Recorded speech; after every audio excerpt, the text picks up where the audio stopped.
Salam Rahayu, sederek Tenung Sewu dimanapun Anda berada. Kali ini Tenung Sewu hadir lagi di kisah pengalaman mistis. Dan kebetulan sekali sudah ada cerita yang masuk dari Mas Ari yang ada di Semarang. Dan kejadian ini dialami oleh Mas Ari di tahun 1997. Dan pada saat itu Mas Ari mengadakan kemah bersama dalam acara pembubaran panitia reuni SMP pada saat itu. Dan sekali lagi buat sederek Tenung Sewu dimanapun Anda berada yang sudah like, komen, share, dan subscribe, saya ucapkan banyak terima kasih sekali.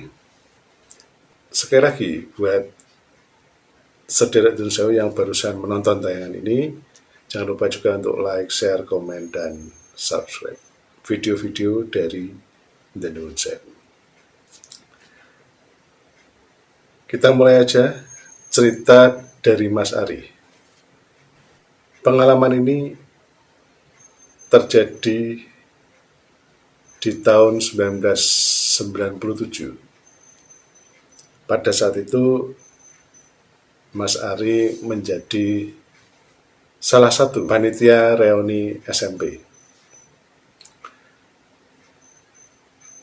Setelah acara reuni SMP itu sudah diadakan, berkumpul sendiri untuk mengadakan acara lagi, yaitu acara pembubaran panitia.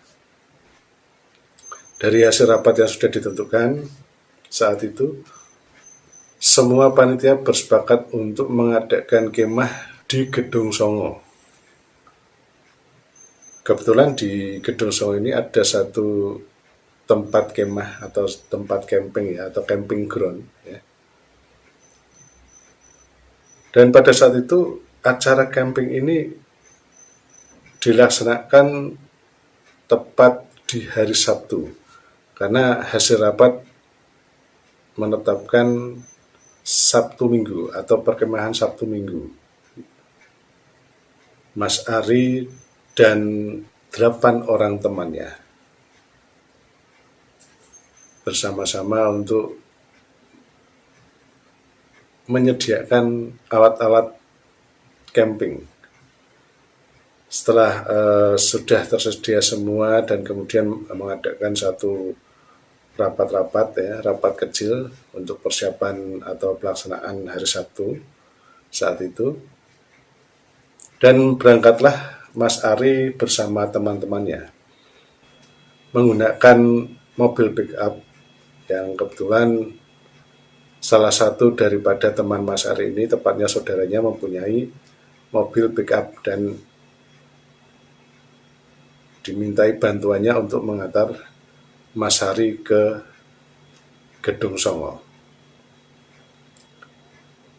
Singkat cerita, tibalah Mas Ari dan teman-temannya di Gedung Songo. Dan saat itu Mas Ari dan teman-temannya sudah mulai mempersiapkan untuk mendirikan tenda. Mas Ari pada saat itu sampai di Gedung Songo itu sekitar jam 3:30 sore.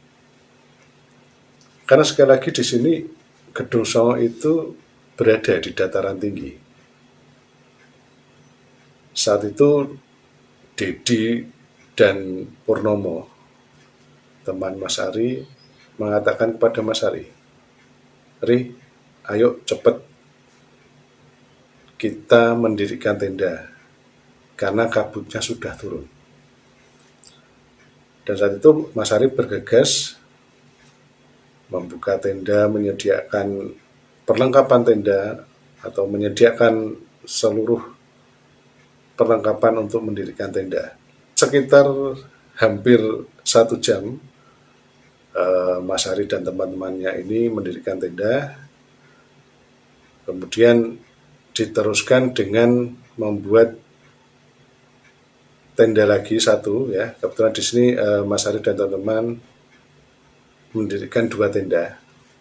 Satu tenda untuk istirahat atau untuk tidur, dan satu tenda memang dikhususkan untuk menyimpan barang dan membuat dapur kecil atau membuat tempat untuk memasak mie instan dan lain sebagainya.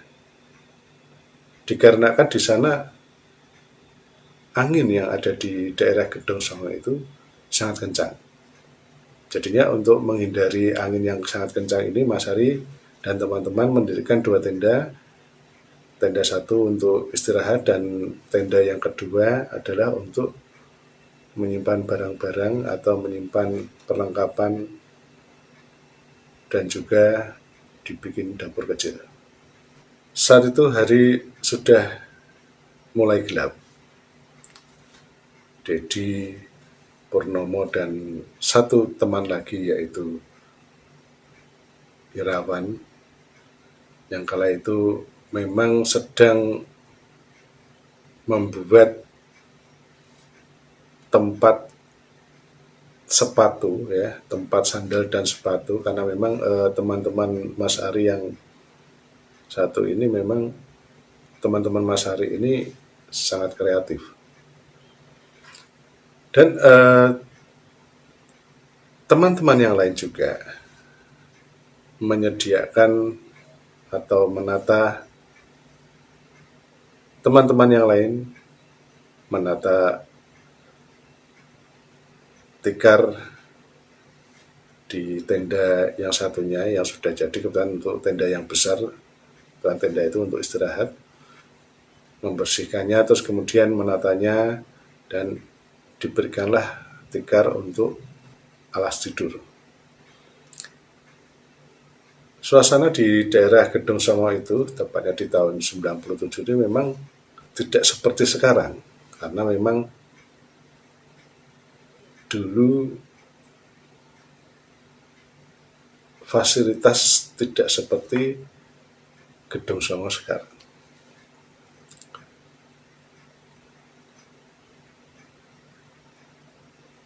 Waktu demi waktu berjalan.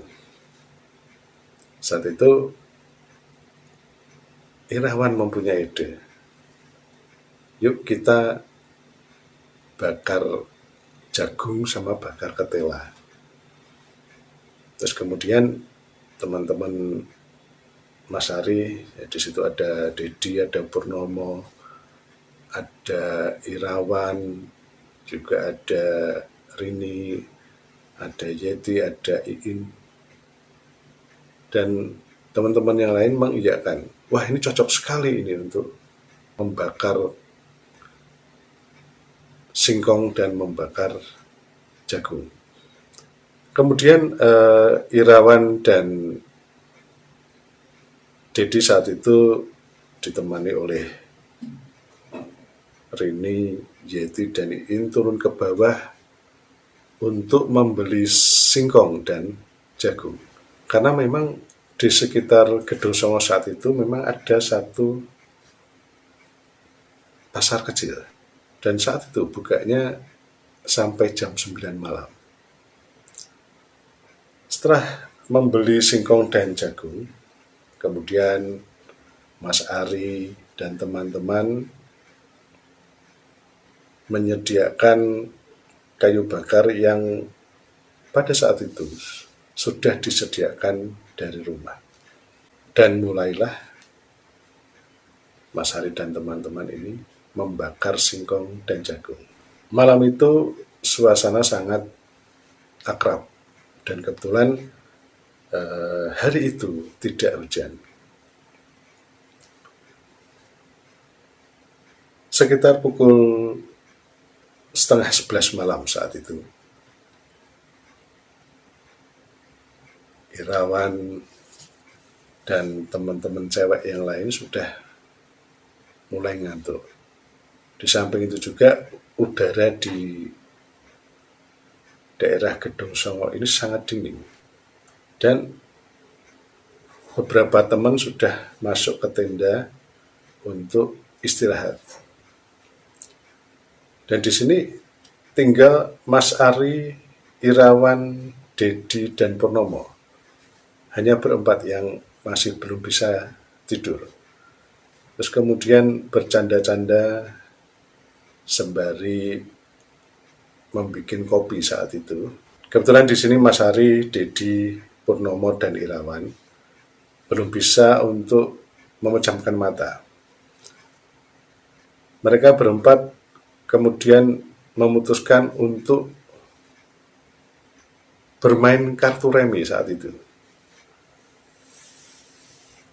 Dan saat itu Purnomo menyeletuk, wah ini enak ini, malam dingin kayak gini main kartu remi. Dan saat itu juga Mas Ari mengiyakan dan menjawabnya dengan, wah ini cocok sekali. Kemudian setelah hampir jam 12 malam, Purnomo dan Irawan sudah mulai ngantuk. Kebetulan mereka berdua ini adalah orang yang cukup kuat, dan pada saat tiba di Gedung Songo, dia membawa perlengkapan dan barang-barang yang sangat banyak saat itu.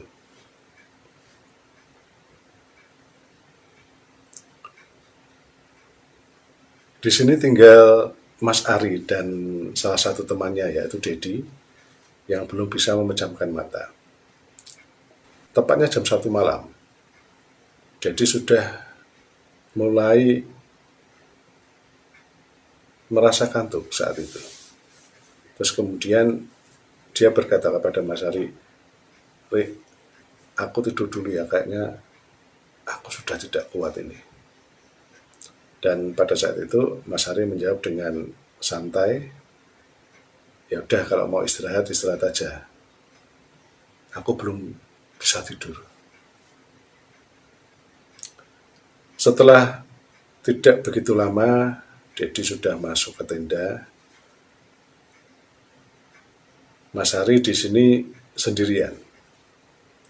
Mas Ari mulai melihat ke sekitarnya. Memang ada beberapa orang yang camping pada saat itu. Tetapi di sini jaraknya agak jauh. Untuk mengisi kekosongan saat itu, Mas Ari membuat rak untuk tempat alat-alat dapur seperti panci, piring, gelas, dan sendok. Tidak terasa waktu menunjukkan jam 2. Saat itu kabut tebal mulai turun dari atas. Dan hawa di Gedung Songo semakin menusuk tulang. Sangat dingin pada saat itu. Dan kebetulan sekali, saat itu adalah musim panas.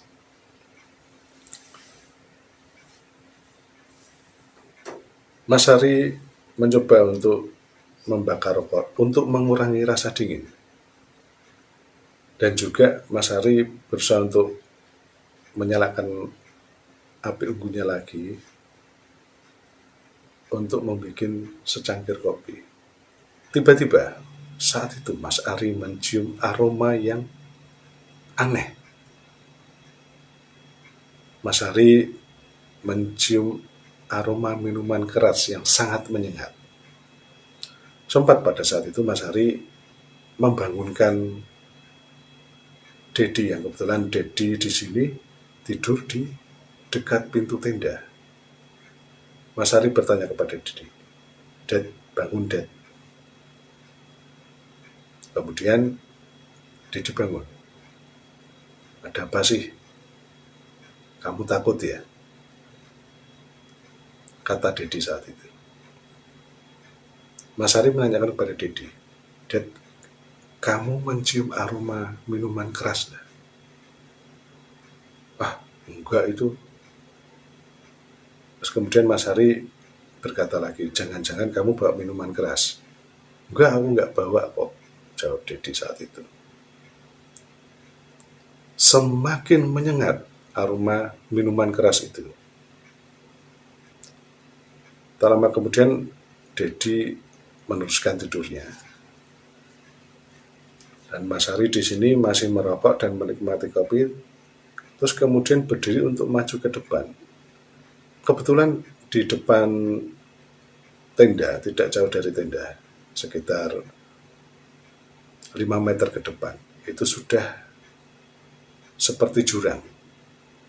Dan saat itu Mas Ari duduk di pinggirnya, sambil menikmati keindahan alam Gedung Songo di malam hari.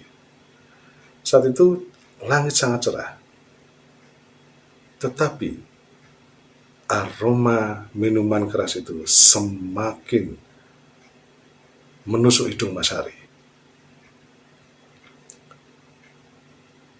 Tidak hanya di situ saja, Mas Ari juga dikagetkan dengan suara gamelan gending Jawa. Saat itu Mas Ari berkata dalam hati, masa sih malam-malam begini ada orang punya hajat, kata Mas Ari dalam hati. Terdengar sayup-sayup suara tersebut, atau suara dari gending Jawa itu, kadang dekat, kadang jauh.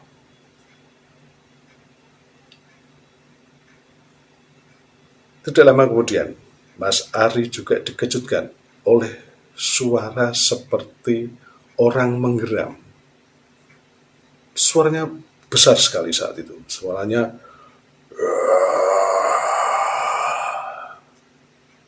dan suara itu menggema di sekitar tempat di mana Mas Ari duduk. Bulu kuduk Mas Ari saat itu berdiri semua. Hingga pada akhirnya Mas Ari memutuskan untuk masuk tenda.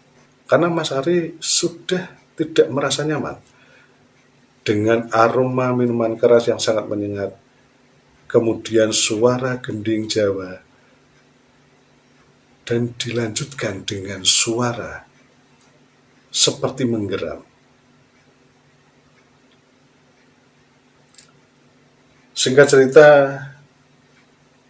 hari mulai terang. Saat itu Irawan dan Purnomo bangun lebih dulu. Kemudian disusul oleh 2 teman perempuan yang saat itu menyediakan sarapan untuk teman-teman semua. Saat itu Mas Ari bangunnya agak terlambat. Mas Ari bangun di jam 9 pagi saat itu. Dan kemudian salah satu daripada teman Mas Ari meminta untuk turun untuk membeli jajan pasar. Karena sekali lagi saat itu lokasi Gedung Songo tidak jauh dari pasar kecil yang ada di sekitar Gedung Songo. Kemudian Mas Ari menceritakan tentang kejadian semalam tadi kepada Dedi, Purnomo, dan teman-teman yang lain. Dan teman-teman yang lain hanya bisa menertawakan. Saat itu teman-teman mengatakan, kamu itu berhayal saja.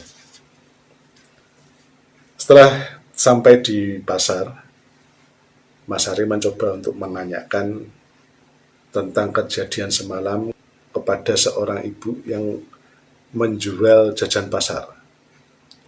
Mas Ari menanyakan, Bu, saya itu tadi malam itu mendengar suara geraman dan gending Jawa, serta mencium aroma minuman keras yang sangat menyengat sekali. Ibu penjual jajan pasar itu menjawab, oh masnya lagi camping ya di atas. Mas Ari kemudian menjawab, iya Bu, Oh itu mas, biasa mas. Suara itu sudah biasa dan aroma minuman keras itu sudah biasa mas kalau malam. Karena di sini itu kan tempatnya Dasamuka ditanam oleh Anoman. Saat itu Mas Hari bertanya dalam hati, Anoman dan Dasamuka. Terus kemudian Mas Hari menanyakan lagi, Anoman Dasamuka wayang itu ya Bu ya? Iya Mas, jawab penjual jajan pasar saat itu. Ya di sini ini tempatnya. Jadinya tidak heran jika tidak semua orang itu mengalami kejadian seperti apa yang dialami oleh Mas Hari. Oh gitu ya Bu ya. Terus kemudian ibu-ibu penjual jajan pasar itu berkata lagi, wah Mas, kamu tuh beruntung loh. Karena biasanya orang-orang yang dilihatin hal-hal mistis yang ada di sini itu biasanya besoknya mau dapat rezeki Mas. Tapi saat itu Mas Hari, oh iya Bu. Dan Mas Hari berkata dalam hati, masa iya ditemui hal mistis kok besok dapat rezeki. Singkat cerita, kembalilah Mas Hari dan teman-teman menuju ke tenda lagi. Dan pada saat itu, dan tepat jam 5 saat itu, Mas Hari dan teman-teman mulai untuk membereskan tenda dan mengemasi barang-barang yang lainnya.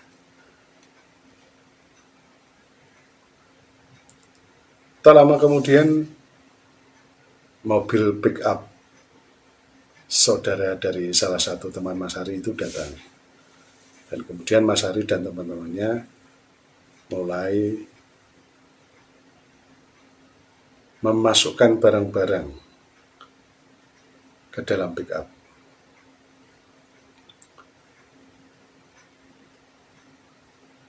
Waktu berlalu, keesokan harinya Mas Ari tanpa disangka mendapat kiriman dari saudara yang ada di Jakarta. Setelah dibuka oleh Mas Ari, kiriman tersebut adalah sepasang sepatu dan 2 kaos. Sempat Mas Ari teringat kata-kata ibu-ibu yang menjual jajan pasar di daerah Gedung Songo itu. Apakah ini yang dianggap oleh ibu penjual itu? Mungkin seperti itu cerita dari Mas Hari yang sudah dikirimkan ke The Nuwun Sewu, dan ini saya berusaha untuk menceritakan kembali. Dan sekali lagi mohon maaf jika ceritanya tidak begitu runtut. Dan sederek Nuwun Sewu dimanapun Anda berada, itulah tadi cerita dari Mas Ari. Dan sederek Nuwun Sewu dimanapun Anda berada, itulah tadi kisah pengalaman mistis yang dialami oleh Mas Ari di tahun 1997. Dan buat sederek Nuwun Sewu dimanapun Anda berada, jangan lupa untuk like, share, komen, dan subscribe. Dan ikuti terus episode dari The Nuwun Sewu.